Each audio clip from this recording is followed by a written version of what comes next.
वो दोनों लोग आए, हम यहीं पे बैठे थे सीढ़ी पे, यहीं पे बैठे थे, वो दोनों लोग आए, मुझे मारे, उठा उठा के पटके और गला दबा के मारे और दांते भी काटे, कपड़े उपड़े सब फाड़ के मारे हैं और मेरा मोबाइल उठा के पानी में डाल दिए, मोबाइल भी खराब हो गई, मुझे भी मारे। और साथियों नमस्कार, मैं आशीष जौनपुर। इस वक्त हम जौनपुर में हैं, यानी कि अपने गृह जनपद में। लगातार पिछले कुछ महीनों में जौनपुर में जिस तरीके से आपराधिक मामले बढ़े हैं, उससे यह कहा जा सकता है कि ना अपराधियों को प्रशासन का भय है, ना पुलिस का, ना एनकाउंटर का, ना बाबा के बुलडोजर का। आप देख सकते हैं कि एक झोपड़ी आपको नजर आ रही होगी और उस झोपड़ी में रहने वाले परिवार के तमाम सदस्य को आप इस फ्रेम में देख सकते हैं।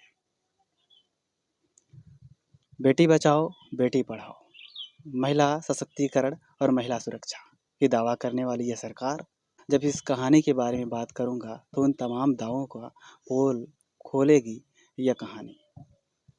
जी हाँ, हम जिस परिवार में हैं, यहाँ दो आपको जवान बेटियां नजर आ रही होंगी। उसकी माँ है जिनकी आंखों में आंसू है और वो अब रो रही हैं। उनके पिता हैं और उन दोनों बच्चियों के भाई हैं। बड़ी लड़की जो है वो बीएससी करती है, यानी पढ़ने में होशियार है, और जो छोटी है अभी 11th में है। अब मामला क्या है ये बताते हैं। ये इनका घर है, आप देख रहे होंगे फ्रेम में, और परिवार के तमाम सदस्य। अचानक ऐसा होता है, दो युवक आते हैं, नाम होता है विजय और सचिन। सचिन और विजय के बारे में बताया जाता है कि इनके घर से उनके घर की दूरी तकरीबन 200 मीटर है। 200 मीटर दूर, और पता नहीं क्या मसला था, अचानक से आते हैं, इन लड़कियों पर प्रहार कर देते हैं। जो छोटी बेटी होती है पल्लवी पर टूट पड़ते हैं और इसको नोचना शुरू कर देते हैं, कपड़े फाड़ डालते हैं और तमाम बाइट करते हैं, यानी कि अपने दांतों से तमाम जख्म देते हैं इस बेटी को, इस बच्ची को। हमारा पत्रकारिता धर्म कहता है, एथिक्स जो कहता है कि इन लोगों को फ्रेम में ना लाया जाए, इनका चेहरा ना दिखाया जाए, क्योंकि इनके सामने इनका फ्यूचर है। कल को इनकी शादी होनी है, उसमें भी दिक्कत हो सकती है। यही जब वीडियो सर्कुलेट हो जाएगी तमाम जगहों पर, तब चेहरा इनका ढका लिया जाए। लेकिन अगर चेहरा ढक कर के यही चीज़ें बोलेंगी तो आज की हमारी जो पब्लिक है उसको वो दर्द समझ में नहीं आएगा, क्योंकि लोग आज संवेदनशील हो रहे हैं। और उसका सबसे बड़ा प्रमाण यही है कि इनके घर पर आकर के जिस तरीके से बदमाशी की गई है, जिस तरीके से मनमर्जी की गई है, जिस तरीके से अपराध की पराकाष्ठा जो होती है कि कुछ भी कर लीजिए, ना प्रशासन का भय, न शासन का भय कि हमारा कुछ होने वाला और बिगड़ने वाला नहीं है। आइए परिवार से जुड़ते हैं और बातचीत करते हैं। रामचंद्र जी, पूरा मामला क्या था? साहब जब ये प्रहार हुआ, मतलब जो मार झगड़ा लड़ाई हुआ, हम थे ही नहीं उस टाइम, हम थे नहीं, हम कहीं काम कर रहे थे। आए उस दिन रात को भी नहीं आ पाए। और जब हमें सूचना गई, बच्चे हमें सूचना दिए, तो हमें पुलिस का डर था, पुलिस के पकड़ने की वजह से हम रात को भी नहीं आ पाए। हमारे बच्चे कैसे कैसे जले हम ये नहीं जानते। ये बच्चे बता रहे थे कि हम थाने तक गए थे, हमारी कोई सुनवाई नहीं हुई थी। 1090 पे फ़ोन किए थे, वहाँ से पुलिस भेजी गई थी। क्या लिख के ले गई पुलिस है हमें नहीं पता। और उसके बाद पुलिस वाले कह रहे थे कि आप लोग थाने पे आइए, एक बारी कहते आइए, एक बारी कहते मत आइए, जो आपके समझ में है वही करिए। बच्चे गए थे 9 बजे रात को यहाँ से गए थे। उसके बाद ये सब 10 बजे रात तक आए, वापस आए हैं। अब उसके बाद कोई खाया पिया नहीं है, ये बच्चे अपने सोए। हम तो थे ही नहीं, जो कहा गया वही हम सुने हैं। अच्छा। हमारे ये बच्चे यही बताए थे फ़ोन पे। तो और आपकी जो पत्नी है वो गई थी थाने पर? हमारी पत्नी यहाँ पे झगड़े में आई थी। पहले जिस लड़की से झगड़ा हुआ था वो अकेली थी, और उसके बाद जब वो शोर की है तो हमारे दोनों और बच्ची और बच्चे सब इकट्ठा हुए हैं और सबको मारा गया है, सबको दांतें काटे गया, सबका निशान पड़ा हुआ है, सबका देख लीजिए साहब। एक पिता जिसने अपने बच्चियों को पाला है, अब इनके आंखों में आप देख सकते हैं आंसू हैं, या इस तरीके की चीज़ें हैं कि कोई भी बाप रहे या कोई भी इंसान रहे जिसमें जेहन है, जिसमें अब भी संवेदनाएं बची हुई हैं, वो इस कहानी को जब सुनेगा या इस घटना के बारे में जब जानेगा, तो सबके आंसू इस तरीके से निकल आएंगे, क्योंकि यह बात मामूली नहीं है। जिस देश में आप लड़कियों को देवी कहते हैं और तमाम जगहों पर पूजा पाठ की जाती है, देवी दुर्गा 9 दिन लगा करके नवरात्रि में हम लोग उनको पूजते हैं। फिर 9वें दिन के बाद 10वें दिन हम ऐसी ही देवियों को, ऐसी ही लड़कियों को कोई भी कोर कसर नहीं छोड़ते कि उनको किस तरीके से हानि पहुँचाया जाए। रेप के बढ़ते मामले लगातार, बलात्कार, रेप और आपराधिक परिवार में डोमेस्टिक वायलेंस वगैरह की तमाम खबरें इसको और मजबूत करती हैं कि ये जो दावे हैं, जो हमारी संस्कृति रही है, उससे हम कितने पीछे होते जा रहे हैं, कितना उसको छोड़ते जा रहे हैं। और साहब ये हमारी 40 बाई 40 की ज़मीन है। हम 4 भाई है, चारों भाइयों में हमारा बंटवारा है। 40 बाई 40 की हमें ज़मीन मिली है। हमारा ये मढ़ा है, हमने 10 साल इस पे गुजारे साहब। पिछली बार हमने ये बरसात में ये बनवाए हैं अभी, ये करकट वाला। हमारे बच्चे सयाने होने की वजह से हमने इस पे ये करकट रखा बच्चों को रखने के लिए साहब। हमारी स्थिति ये है सरकार। रोइए मत आप। नहीं, कॉलोनी नहीं है सरकार। हमने शहर प्रधानों से रिक्वेस्ट किया, कोई नहीं देता है। जो कार्यकाल में प्रधान है उनके पास भी सब कुछ फोटोकॉपी दे दिया गया है, लेकिन कोई सुनवाई अभी नहीं हुई है। हमने 1076 पे भी कॉल करके कहा था, उस पे भी हमें डांट दिया गया था तहसील से कि आपके पास मकान बना हुआ है, किसी ने शिकायत दिया होगा। फिर हमने 15 दिन के बाद दोबारा किया तो वहाँ से सेक्रेटरी भेजे गए थे, वो देखो कैसे चले गए, कोई सुनवाई नहीं हमारी हुई है। यही हमारा मकान आप देख लीजिए, जो भी है सामने साहब। हर घर मकान की बात करने वाली सरकार तक अगर यह वीडियो पहुँचे तो कम से कम यह देखे कि आपकी जो भी योजनाएं है उसका प्रचार प्रसार आप तरीके से करते हैं। हर एक मीडिया माध्यम जो भी है, चाहे वो सोशल मीडिया हो, मेन स्ट्रीम मीडिया हो या प्रिंट मीडिया हो, सब पर आपके प्रचार प्रसार लगते रहते हैं। बड़ी अच्छी चीज़ है कि सबको आवास हो जाए, सबको एक छत मिले जिसके नीचे वो अपना जीवन गुजर बसर करें। लेकिन क्या इससे मुख मोड़ा जा सकता है? ये जो आपके दावे हैं, तुम्हारी फाइलों में गांव के मौसम गुलाबी है मगर ये आंकड़े झूठे हैं, ये दावा किताबी है। कि पेपरों में सब अच्छा है, लेकिन जब आप ज़मीन पर आएंगे और ग्रामीण परिवेश में जाएंगे तब आपको लग जाएगा कि इसी मकान का पैसा कैसे कैसे लोगों के पास गया है। आवास योजना का पैसा आया, उनको मिला जिनके पास आवास भी है, जिनके पास सब कुछ है, और वो रह गए जो वंचित हैं, जिनको ज़रूरत है। तो इसमें कहीं ना कहीं जो मिली भगत है वो सारे अधिकारियों का, फिर इसके लिए जो जिम्मेदार हैं तमाम लोगों। आइए उस बच्ची से बातचीत करते हैं जिसके साथ यह घटना हुई और आतताई लोग आए और अचानक आकर के इस तरीके से। तो क्या हुआ था? वो दोनों लोग आए, हम यहीं पे बैठे थे सीढ़ी पे, यहीं पे बैठे थे। वो दोनों लोग आए, मुझे मारे, उठा उठा के पटके और गला दबा के मारे और दांते भी काटे, कपड़े उपड़े सब फाड़ के मारे हैं और मेरा मोबाइल उठा के पानी में डाल दिए। मोबाइल भी ख़राब हो गई, मुझे भी मारे। और जब हम चिल्लाएं तब मेरी मम्मी और दीदी आई और उन लोगों को भी मारा और उनके घर वाले सुने, वो भी आए और उनके घर वालों भी सब लोग लपट के मारे। हम लोगों को मार के घायल कर दिए, दांते वाते काट के एकदम से मार वार के सही कर दिए। दीवार वाल सब गिरा दिए हैं, खर्रा जोड़ा था वो सब अच्छा, दीवार वाल ये गिरा दिए बताओ थे। कि क्या मामला था, मारे क्यों? पता नहीं क्यों मारे, वही लोग जाने क्यों मारे। हम तो यहीं पे बैठे थे, हमें मारे। आप देख सकते हैं कि ये जो बच्ची है इसके गर्दन में लेप किया गया है हल्दी का। हमारे गांव में देसी उपचार के रूप में इसे इस्तेमाल किया जाता है और यह दर्द निवारक एक औषधि के रूप में हल्दी का इस्तेमाल गांव में लोग करते हैं। बच्ची के कपड़े फाड़ दिए गए हैं, वो मत दिखाओ मत दिखाओ, और दांतों से काटा गया है, उसका जख्म है। लगभग बॉडी के कई पार्ट्स पर वो दांतों से इसको काटा गया है।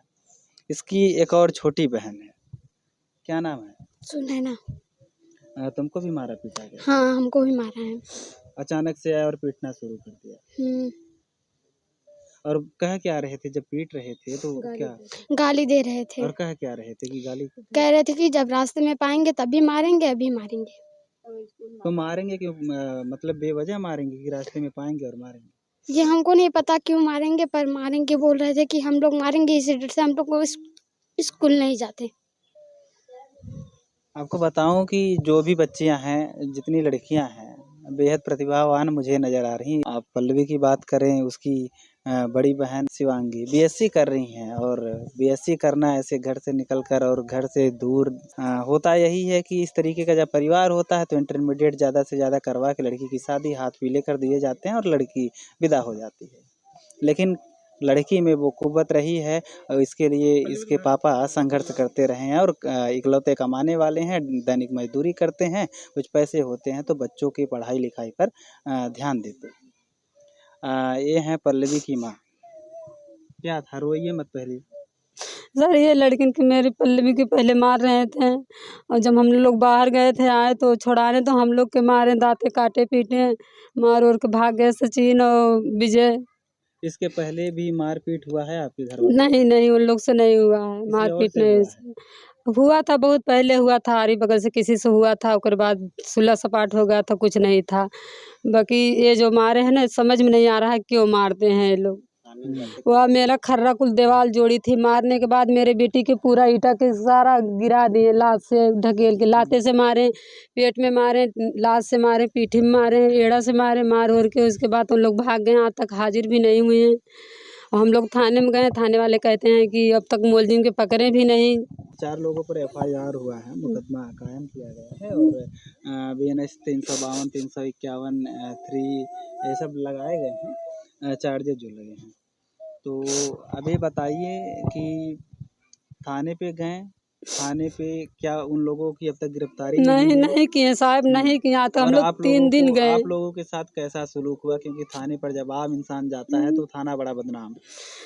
कुछ नहीं किया, आज तक मुलजिम के पकड़े भी नहीं, उन लोग फरार हैं आराम से, हम लोग खटिया पे कलज रहे हैं, दवा कर रहे हैं, न कोई खा रहा है, न कोई पी रहा है, अरे खाना क्यों छोड़ दिया? और न कुछ खवा रहा है, दवा कर रहे हैं, लोग के सुई हुई लगवाए हैं, दांते उनको काटे, हमके काटने हैं, सब लोग के दांते काट घायल कर दें। मेरा लड़का के ऑपरेशन करवाए, उसको मारे पीटे, वो भी परेशान है, उसको दर्द हो रहा है, अब उसको ले जाके कहाँ दिखलाऊं, इतना दूरे ले जाना है उसको, क्या देखिए करूं। हम शिवांगी से मिलते हैं। कैसे क्या हुआ? सर मेरी बहन अकेले घर पे थी, 2 लोग आए बाहर से, सचे और विजय वो लोग मार रहे थे मेरी बहन को। मेरी बहन चिल्लाई तो मेरी मम्मी हम लोग बाहर गए हुए थे, तो हम लोग आए, छुड़ाए उसको। वो लोग हम लोगों को भी मारे पीटे, दांते काट लिए, गला दबा के मारे, हम गले से बोल नहीं पा रहे हैं ढंग से, गला वला सूजा है। और जब अब भी जान से मारने की भी धमकी दी है। देखिए मेरा बाल भी उपाड़ के मारे हैं, अभी भी सर से बाल निकल रहा है, बाल खींचे गए हैं, बाल इतने खींचे बाल गए, वो निकल गए हैं अभी और निकल भी रहा है, सर चोट खींचने पे बाल निकल भी रहा है। देखिए यहाँ पे बाल खींच के मारे, उठा के पटक दिए थे हम लोगों को। और मेरा भाई का ऑपरेशन हुआ है, मेरा भाई छोटा सा है, उसको भी वो लोग मारे थे और धमकी दे आपको के। भी गले में काटे हैं? देखिए सर यहाँ गले में भी काटे हैं, कपड़ा फाड़ के मारे हैं, यहाँ पे भी गले में काटे हैं, यहाँ गाल पे भी काटे हैं, हाथ वाथ में भी खरोच आया है, पैर में भी खरोच आया है, कहीं कहीं मारे हैं, बेरहमी से मारे हैं हम लोगों को। और जब शोर हुआ तो घर वाले भी आए, घर वाले भी मारे पीटे। उसके बाद मेरी मोबाइल पानी में डाल वोल दिए। और इसके बाद जब आप FIR करने जाती हैं थाने, और थाने पर क्या क्या होता है, थाने का पूरा? सर जो हम थाने में गए थे तो वहाँ पे बोल रहे थे कि तुम लोग अपने से आई हो, झूठ बोल रही हो, तुम लोगों को कोई लोग नहीं मारे पीटे, तुम लोग अपने से कपड़ा फाड़ के आई हो, कपड़ा वपड़ा फाड़ के आई हो। वहाँ पे कोई सुनवाई नहीं हो रही है। और जो हम एप्लीकेशन लिख के दिए थे वो हमारा एप्लीकेशन काट दिया गया। उसके बाद जब हम उसको मांगे, मेरा मेडिकल हुआ, मेडिकल का कागज़ सर से मांग रहे थे, वो लोग हम लोग को गाली दे के डांट के भगा रहे थे सर, डांट के भगा रहे थे वहाँ से। वहाँ पे भी कोई सुनवाई हम लोगों की नहीं हुई सर। शिवांगी थाने पर जाती हैं, FIR दर्ज होता है, जो भी आरोपी होते हैं उनकी गिरफ्तारी नहीं होती है। यानी कि जो 2 आए थे, विजय और सचिन, सबसे पहले जो आते हैं और आकर के सीधा अटैक करते हैं, उनकी गिरफ्तारी अब तक नहीं हो पाई है। उनके ही परिवार के सदस्यों में से 2 लोगों की गिरफ्तारी होती है और वहाँ पर भी थाने पर काफ़ी ड्रामा होता है। एक चीज़ आपने बताया कि कौन यह कह रहा था कि अरे झूठ बोल रही हो कि कपड़े फाड़ दिए हैं, मेरे बेटे से शादी करोगी क्या? उसकी माँ बोल रही थी। हम सर से बोले सर इसमें जो हम एप्लीकेशन लिखे थे, हमारा एप्लीकेशन क्यों काट दिया गया? हम सर से बोल रहे थे, सर वहीं पे खड़े थे, तब तक उसकी माँ बोली कि क्या तू मेरे बेटे से शादी करेगी? इस तरीके का परिवार भी है। अपने बेटे की गलती बिल्कुल नहीं है, मनोबल उसका बढ़ाने के लिए बेटे से शादी भी करवाएंगी। अपराध की श्रेणी में उनके लिए वो चीज़ नहीं आती होंगी। आइए, अब यह बच्चा है, आप सबने उस हॉस्पिटल का नाम सुना होगा, श्री साईं हॉस्पिटल पलवल हरियाणा का, जो हार्ट की सर्जरी के लिए और हार्ट के लिए ही जाना जाता है, जहाँ पर निःशुल्क चिकित्सा की व्यवस्था है। जो छोटे बच्चे हों या बड़े हों, जिनके हार्ट में छेद वगैरह होता है, वो सीधे वहाँ पर इलाज करवाने जाते हैं। देश के कोने-कोने से लोग वहाँ पर आते हैं और अपने बच्चे का इलाज करवाते हैं। यह बच्चा है, नाम क्या है? शुभम। शुभम। और शुभम का ऑपरेशन हुआ है। कब ऑपरेशन हुआ? कितने दिन हो गए? सर 2 महीना 2 साल हो गए। साल 2 साल 2 दवा साल चल हो रही गए है, ऑपरेशन इलाज के, हो और ये देखिए उसके मार्क आपको नज़र आ जाएँगे। ये निशान है जो ऑपरेशन हुआ है, उसका पूरा निशान है। इसके बाद इस बच्चे को भी मारा जाता है। तो छोटा सा बच्चा, आप सोचिए कि क्या जुर्म हो सकता है इसका।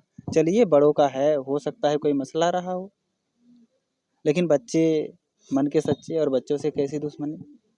इसको भी मारा पीटा गया, और इस अवस्था में जब इसका ऑपरेशन हार्ट का हुआ है, कल को बच्चे का कुछ हो जाता तो इसकी जिम्मेदारी कौन लेता। और प्रशासन की बात करूँ तो हमारे उत्तर प्रदेश की पुलिस की जो कार्यशैली है वो भैया कमाल की है।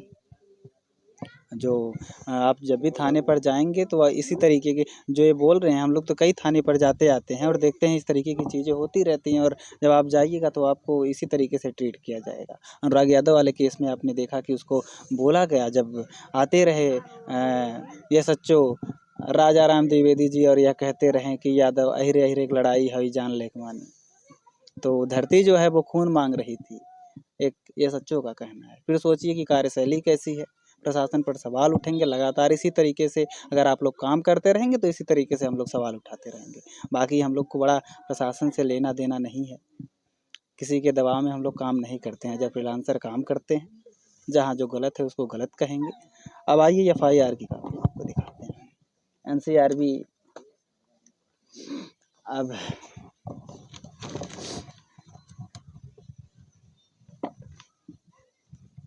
देखिए धाराएं जो लगाई गई हैं, भारतीय न्याय संहिता BNA सब जो हो चुका है, और 115(2), 352, 351 3 और 324 4। गुरुवार 14/11 की बात है 2024, और जो इसमें 4 नाम हैं। देखिए, संतोष पिता का नाम राम प्रताप, अमरावती पत्नी का नाम संतोष, सचिन पिता का नाम संतोष, विजय पिता का नाम कृपाशंकर। ये 4 नाम है, जिसमें से सचिन और विजय जो सबसे पहले आते हैं और मारपीट को अंजाम देते हैं या शुरुआत करते हैं। उन दोनों की गिरफ्तारी अब तक नहीं हो पाई है। ना पुलिस कोई दबिश दे रही है, ना पुलिस उनके घर जा रही है दबिश दे रही है, उनको पकड़ने की कोशिश कर रही है। ये जो विजय जो है वो खुटहन के रहने वाले हैं। ये जो फैमिली है इसकी मनोस्थिति की बात करें, मनोस्थिति यह है कि ये लोग पूरी तरीके से एक चीज़ इनके दिमाग में घर कर चुकी है कि इस तरीके की चीज़ें इनके साथ पहले भी होती आई हैं, जिस तरीके से इन बेटियों के साथ हुआ। ये एक जघन्य अपराध है कि किसी के साथ इस तरीके का कृत्य करना, और एक बेटी के साथ। ये परिवार डरा और सहमा हुआ है। बेटियां जो हैं पढ़ने नहीं जाती हैं क्योंकि इनको बार बार धमकी दिया जाता है। अभी वो लड़के यहाँ पर आते हैं, पुलिस की पहुँच उन तक नहीं है, लेकिन वो डेली यहाँ आते हैं और इनके घर सामने आकर के कमेंट पास करते हैं कि निकलना बाहर, देख लेंगे। सामने बैठ के बोली वो हमेशा बोलते हैं। आएंगे और बोलेंगे कि निकलना बाहर, देख लेंगे, कॉलेज तक पहुँच नहीं पाओगी, जान से मार देंगे। आज ये बच्चियां जो हैं वो कॉलेज नहीं जा रही, पढ़ने नहीं जा रही हैं, क्या कहिएगा। फिलहाल प्रशासन इस बात को थोड़ा इस पर संज्ञान ले, और अगर ये वीडियो किसी तरीके से हमारे सूबे के मुख्यमंत्री, यशस्वी मुख्यमंत्री बुलडोजर बाबा योगी आदित्यनाथ तक पहुंच जाए तो त्वरित कार्रवाई करें। फिलहाल लेते हैं आप सबसे विदा, मिलते हैं किसी और वीडियो में। जय हिंद।